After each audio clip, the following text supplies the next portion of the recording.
You're now listening to Vices and Vultures, a podcast on cultures.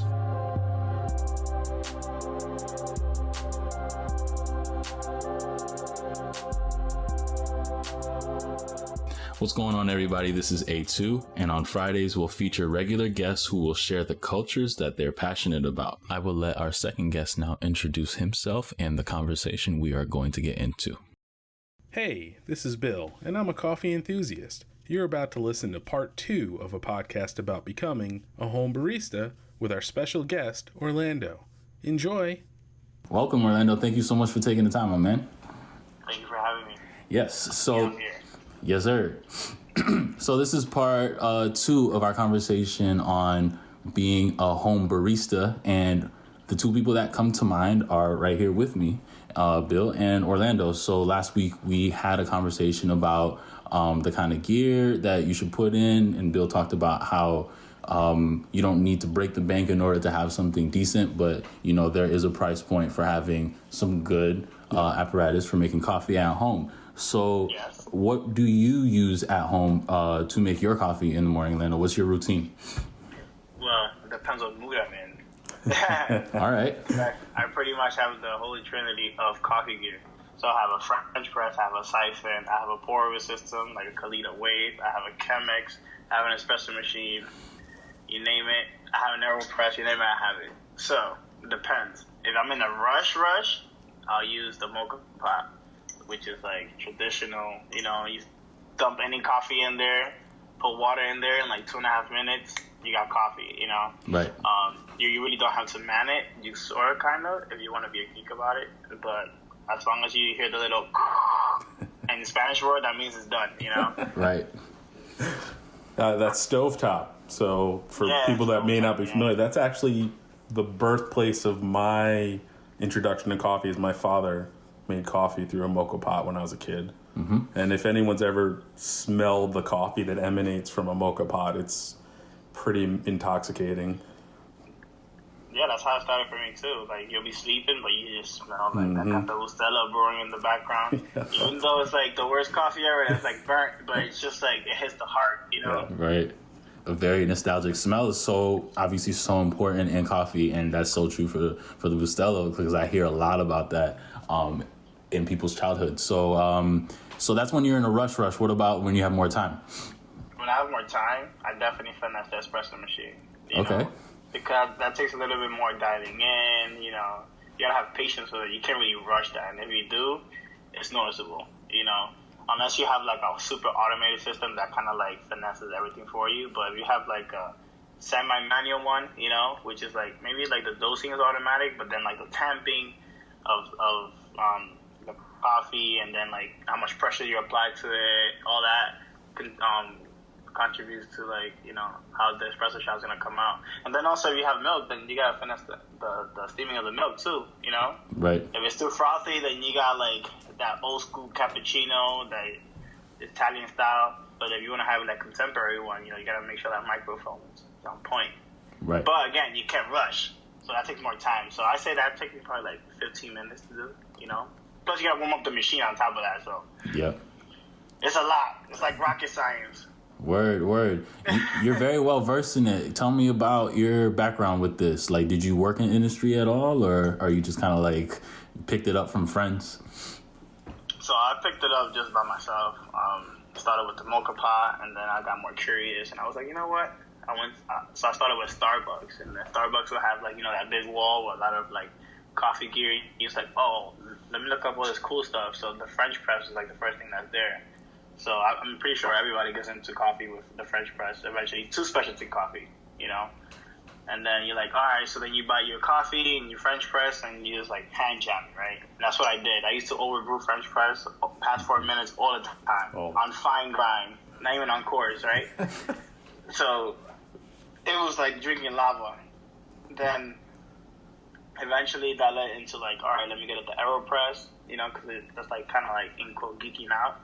And starting that conversation of like, you know, finding a good coffee to brew in there. And that's, you know, you have temperature control if you want, but not necessarily needed.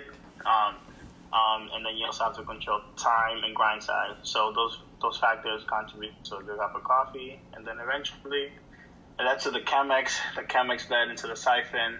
The siphon led into the pour overs, and then the next thing you know, I was like, you know what? I'm buying an espresso machine. Because after you have all the pour overs, you know, the drip coffees and all that stuff, the next thing is espresso, because you can really like super get into it. You know, origin, grind size, what type of machine you have, what type of portafilter you have, right. All that contributes to how the espresso comes out. But that's how I started. Oh, and then since I was like self-taught from YouTube and through friends of being in the coffee industry, then I landed a job like a year and a half ago, 2 years actually, in a coffee shop inside the World Trade Center on the 64th floor. And then I learned everything, how to like open the shop, how to close, how to mess with the big machines there. Definitely a culture shock when you go from like a one pump steam wand to like a double boiler industrial machine that's blowing out like rocket steam in like less than 2 seconds, and the milk gets foamed really fast. And I was like, oh damn! So it took me a while to get used to that, but I got used to it and I finessed it. So it made me a better home barista. And then after that, that was it. I got out that job in probably like less than 4 months, because you can only learn so much as a barista. Some people enjoy that type of work, but I didn't. I was like, I'm out. Word. How much more steaming milk can you do? How much more dyeing in can you learn? Like, there's always stuff that comes out that's new in the industry every year. But it's just like, all right, at the end of the day, it's the same thing. And now everything's going probably automated, because when you have a line going out the door, you kind of like don't have time to be finessing every single shot or steaming the milk perfectly. You're going to half-ass everything. You're going to just like, you know, instead of giving a full double shot, guess what? You have a line, single shots. Everybody's going to get single shots now, because you got to bring that down the line, you know? You got cups to serve. Then you have all the receipts and all those cups piling up on the side. And everybody's looking at you like... right. like, oh, I want an almond milk. I want a half and half. Oh, do you have... I need this, I need that, so... Yeah. So that was your progression. Yeah, that was my progression. And then I was like, all right. I was just, I think I was just ready for management at that point. But then in the coffee world, to get into management, that's a whole different thing, you know? Right. From going from bar to cashier to management. Now you have to deal with inventory. You got to deal with customer service most of the time. You know, as a barista, you are the front line. But behind the scenes, you know, if somebody has a complaint or like somebody got food poisoning because the milk was expired, that falls on you now, you know what I'm saying? Word. You know, so there's more to it. There's a lot more to it. So you mentioned something interesting about the customer service aspect and how you said it might be going automated soon, or it will be, or it might just... Oh, it is. Yeah. It is. It's a wrap. And that's the thing, like, in the coffee world, you have, like, these, like... coffee superheroes are like, no, that's not the right way to do coffee. But eventually they're not going to have a choice. It's going to be pushing a button to do. Right. Because coffee is mostly about interaction, and then the coffee service mostly like the middle ground. Like, hey, you know, what keeps you from like having that person to go away into their job or whatever? You know, they're waiting, so you have to, you know, fill in that gap by talking or asking questions, you know. It's social, just like wine is. Yeah, but now people want convenience. So guess what? Wine, you just pop the bottle and you just drink it. You can drink it by yourself. You don't need a barista to, or like what they call those guys in the wine world? Sommelier. Yeah, sommelier. You know, he's gonna tell you like, well, it's subjective at the end of the day too. It's wine, you know. Yep, very much so. But the coffee world is definitely going 100% automated. Right. My machine's semi-automated. You know, if I had to like, you know, see a pressure gauge to see that my my boiler was up to temperature, and then I had to like, you know, pump. Like none of that stuff is around. Now it's just wait 5 seconds, the pump is ready to go. Grind your coffee, you're out in less than 10 minutes. Word. No, I feel that. So, like, the conversation about progression, Bill, what do you think as far as what you've seen? Like, is there anything that you invested in that has some of that process?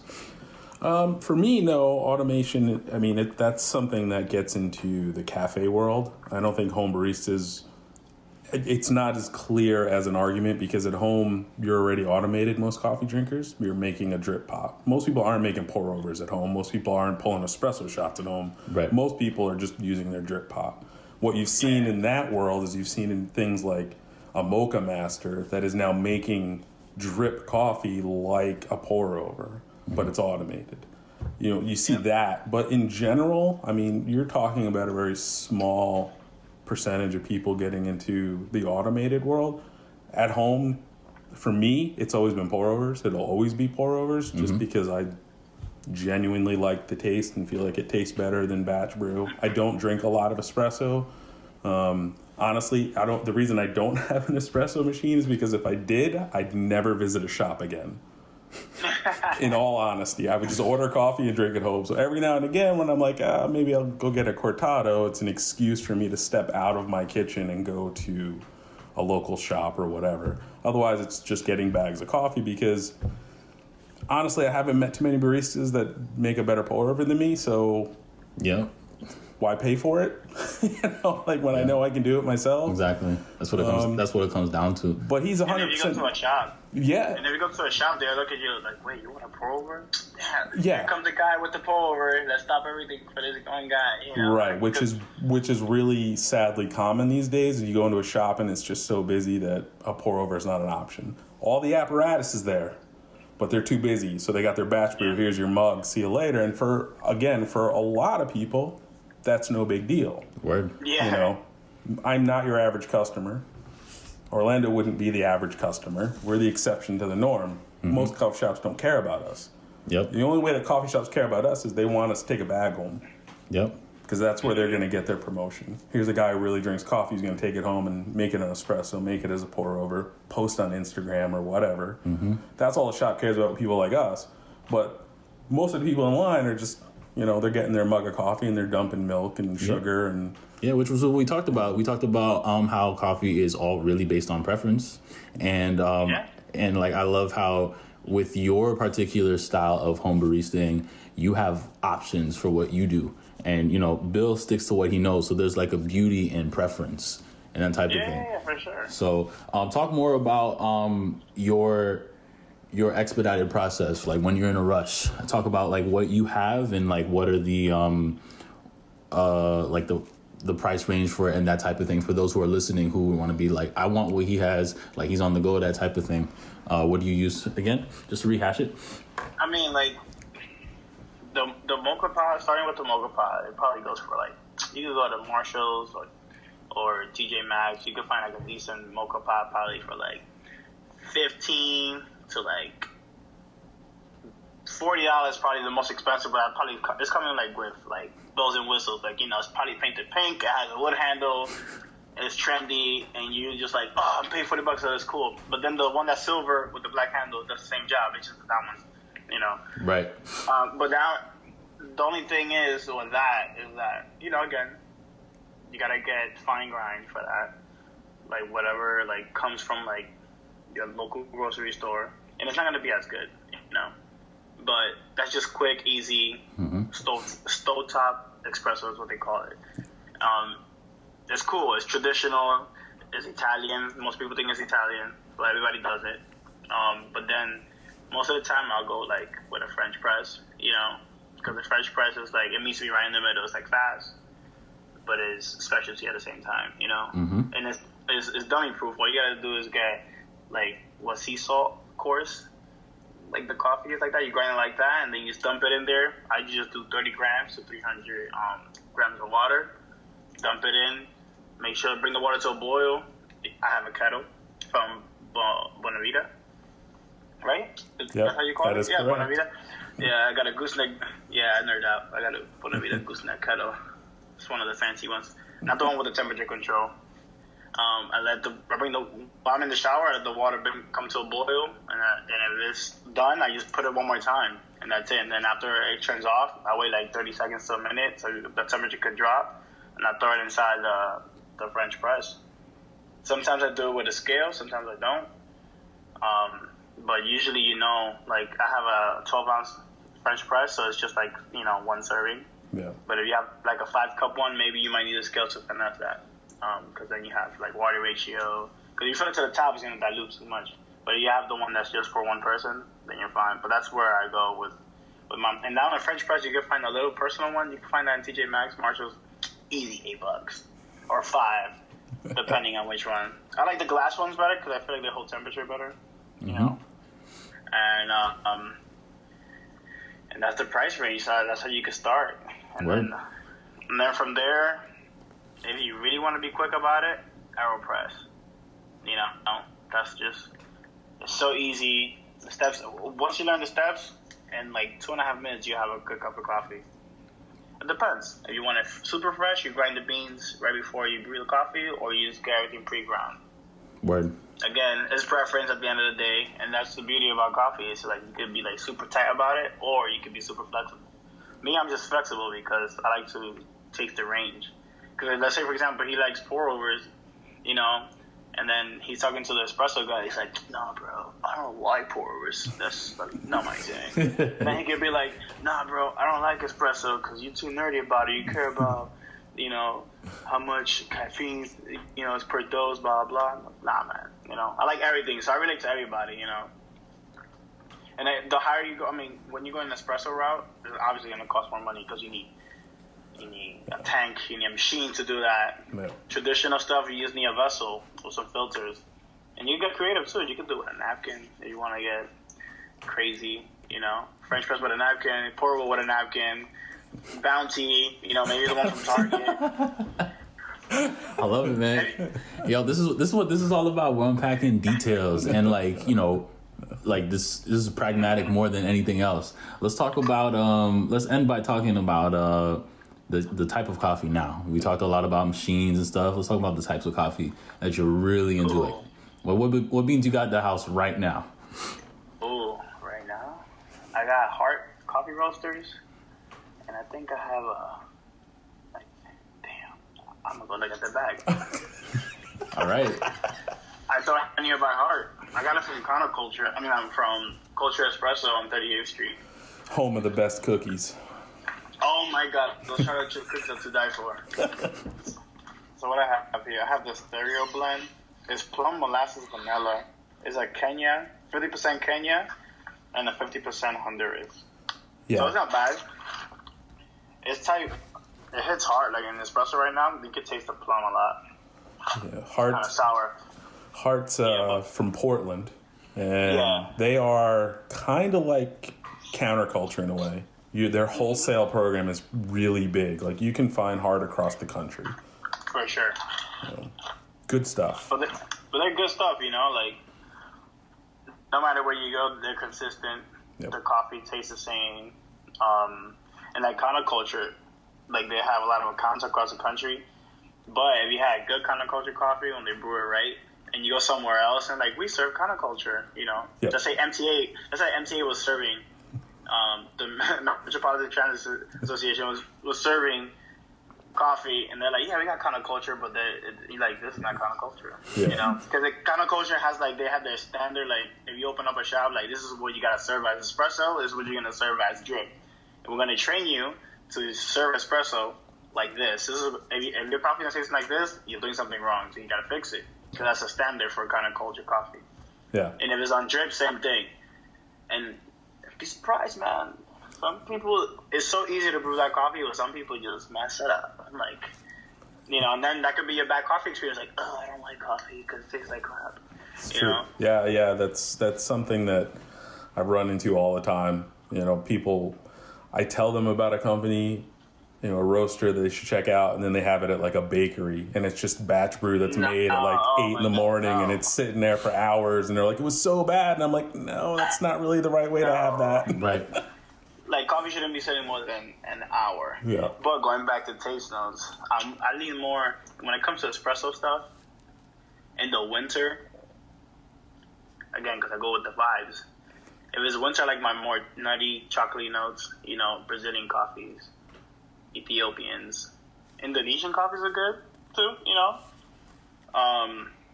Colombians are more, they tend to lean more to the fruity side, so I like them more undrip, you know, like pour over or French press. That's what you're drinking, by the way. You're drinking a pink bourbon Colombian right now. All right. Yeah. Thank you for that annotation because I was actually going to talk about what I was drinking. I'm enjoying it. Keep going, Orlando. I'm listening. You just vibing? Yeah. And then sometimes, like, you know, different coffee companies that have different blends. So sometimes that's fun. They'll probably, like, mix two wild coffees together, and then you'd be like, whoa, I never tasted this before. Of course, everybody geeks out about the geisha. Geisha had his wave, not no more. Geisha died hard. It's still around. Like, people like, yo, oh my God, that's a geisha? Oh my God, from Colombia? Definitely. Let's pay like $38 for like an ounce, you know? And then you have it, you brew it, and if you make it on Chemex, it's like you're drinking tea. It's like, whoa. It's, you know, super clean. But then it's like you drop like one coffee bean, and it's like, oh, there goes $38. Right, exactly. Did you ever purchase geisha then? Oh, for sure. I definitely from Devoción too. You know what? Actually, I didn't even buy it because I had to plug. I knew the roaster. He was like, "Yo, here's some geisha." Oh wow! From the back. I had like a bag like this for like. So you really enjoyed it then. It tasted different because it was free. We've all been there. But it was good. But then I bought some from Joe's. From Joe's. You know Joe's. Joe's everywhere in New York City.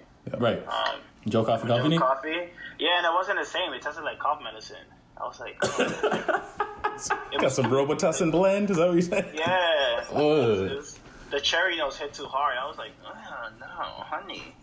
So then I just brewed it as a French press. So it kind of brought like that muddiness back because geisha was too clean. It's like it tastes like tea. Might as well drink tea. You know, drink passion fruit or something. Yeah. You talked about some shops. You talked about Joe Devoción. Are there any other shops since we're here in New York and particularly thinking about shops that people would find in other areas like coffee franchises? Really, let's talk about like some places to check out. NYC days, Devoción. In Manhattan, you know, Devoción. Counterculture doesn't really have. They have the lab in Soho, but you can't really go in there. Can you go in there now? Yeah, Friday mornings they do public cuppings. Oh, okay. So yeah, Counterculture. Show some love. Who else? La Colombe, of course. They're consistent on their stuff. The shops, not the people who serve La Colombe accounts, because they don't know how to do it. A hidden gem inside the Highline Hotel is Intelencia. They finesse. They have the Black Cat Espresso. That joint's on point all the time. From California to New York, that thing, if it's an Inteli coffee shop, they nailed the shot all the time. And the pour was good too. The cool thing about the shop in New York, and I've been to one in Chicago and I've been to one in LA. The cool thing about the New York is they have the truck outside. So you go during the spring and the summer, and they actually have this old European bread truck that they converted into a mini shop.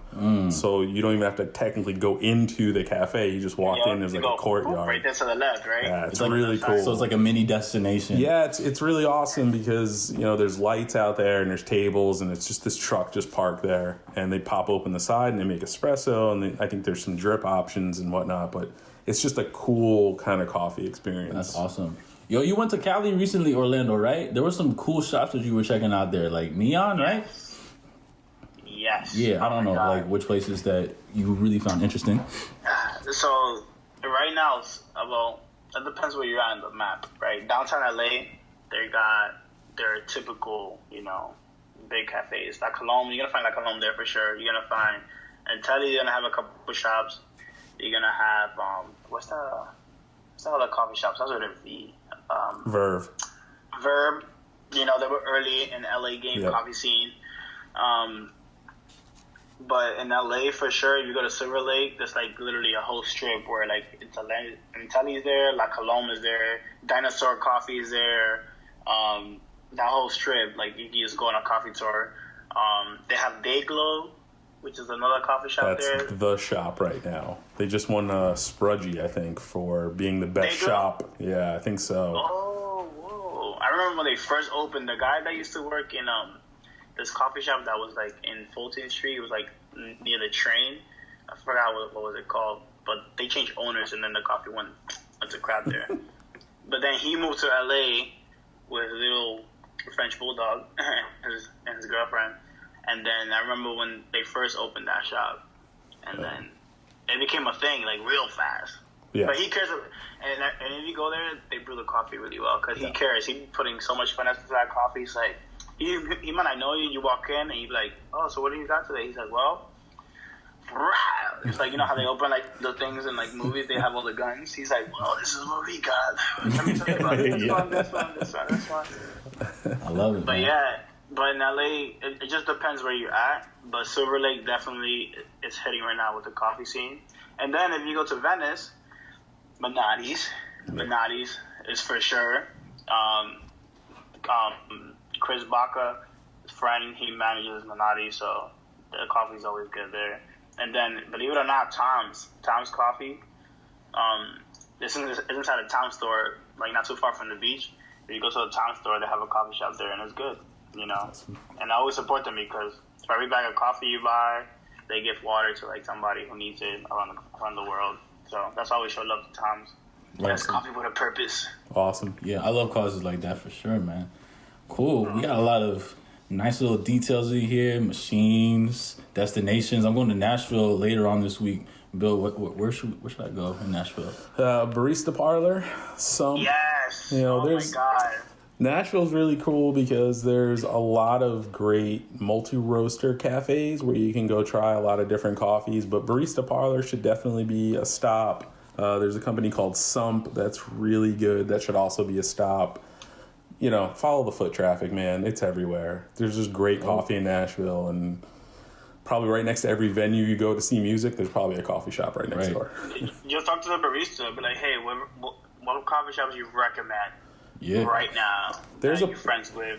I think there's a place called, it opened recently. I think it's called the Falcon, which I think one of the guys from Barista Parlor left Barista Parlor, went and opened his own, and it's one of the first fully sustainable coffee shops in the country, like zero waste, 100%. Nice.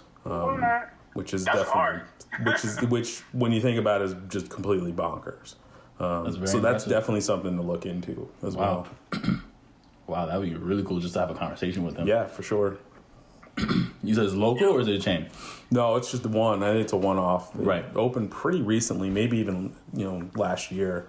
I believe it's called the Falcon. Double check that, but yeah, it's definitely on my list of places to eventually get to. Yeah, man. No, I'm excited to check out. I'm gonna be there for like 4 days, so I'm really hyped. Orlando, any last tips for the coffee lovers out there if they're making something, if they're trying to check out a place to up their coffee tasting game? What you got?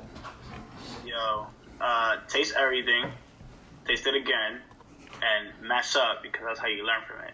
Like, if it says brew the coffee at 4 minutes, brew that shit for 10 minutes to see what happens. So you can taste that dramatic difference, you know what I'm saying?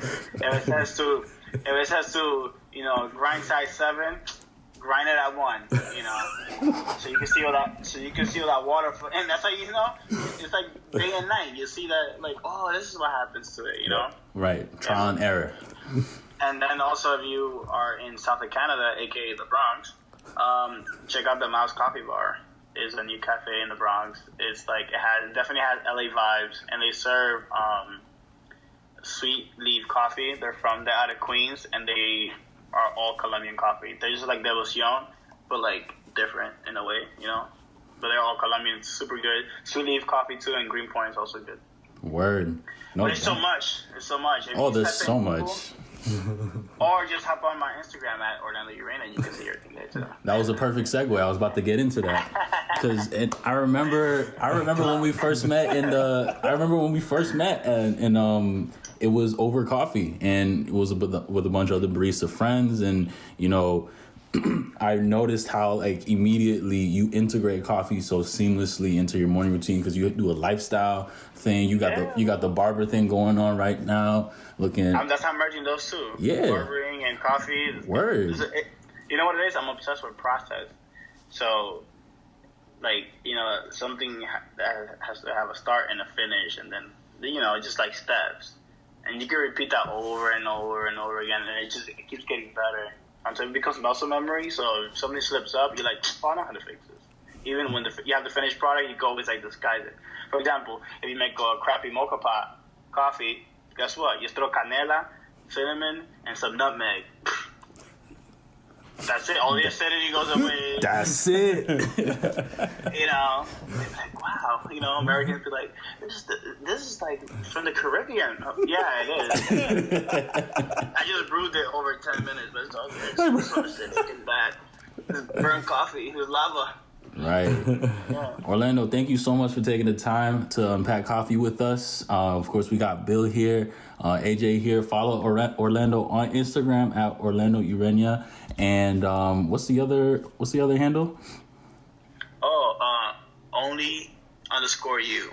That's for the barber stuff. If you're interested in that, yeah. But you know, of course, Orlando Ureña is going to be showing everything. I love you talk about process, and now it makes complete sense because whenever you're making your coffee in the morning and you document it, like you see that process and you have a very sharp eye creatively. So I love being able to see that. So for those who are listening, you're in for a real treat seeing how Orlando talks about exactly what he spent over the past half hour. So thank you again so much.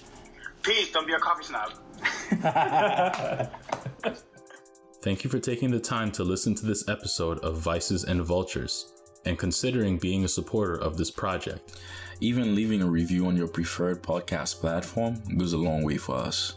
There is more information about this episode, as well as who we are, in the show notes. This includes all our social media links so you can see us and not just hear us. Vices and Vultures is brought to you by Aesthetic and is based in the great state of New York. Be sure to subscribe to this podcast for more episodes. And tune in next time to Vices and Vultures.